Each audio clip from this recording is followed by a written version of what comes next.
Il est 20 h ici à Paris. Bonsoir à tous. Vous êtes toujours au cœur de l'info. Voici les titres de ce vendredi 29 mars. Benyamin Netanyahou d'accord pour de nouveau pour parler autour d'une trêve. Et puis, ne manquez pas à 20h30, heure de Paris, Le Monde dans tous ses états, présenté par Raphaël Kahn, consacré cette semaine à la victoire de Bassirou Diomaye Faye à la présidentielle sénégalaise. Élu dès le premier tour, du jamais vu dans l'histoire du Sénégal pour un opposant. Un raz-de-marée qui en dit long sur la volonté de changement des Sénégalais. Avant cela, tout de suite le journal.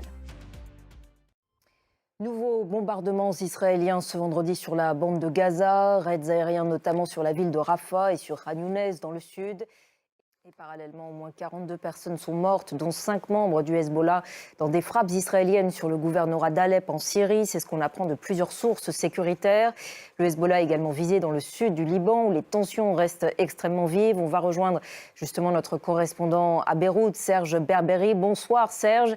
Un chef de l'unité des missiles du Hezbollah y a été tué aujourd'hui selon l'armée israélienne. Effectivement. Merci beaucoup Serge pour toutes ces précisions depuis Beyrouth. Également à la une de ce vendredi, Haïti qui s'enfonce chaque jour un peu plus dans le chaos. La capitale Port-au-Prince est contrôlée à plus de 80% par les gangs. Et on en reparle avec notre invité Jean-Marie Théodat, maître de conférence. Jean-Marie Théodat, merci d'avoir accepté notre invitation sur France 24. Les Nations Unies parlent donc de situation cataclysmique en Haïti. Comment en est-on arrivé là ? Le terme évoque...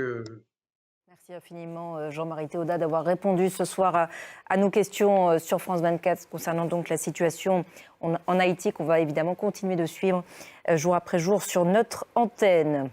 Allez, toute autre chose à présent. En France, à 4 mois des Jeux Olympiques de Paris, le pays est en alerte maximale face à la menace d'attentats. Outre les 53 000 policiers et gendarmes français qui seront mobilisés, des policiers européens seront également présents. Plusieurs nations, dont la Pologne, vont envoyer des renforts. Les détails avec Alexis Valli.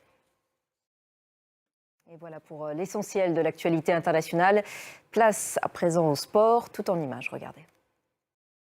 Très belle soirée à vous tous sur France 24.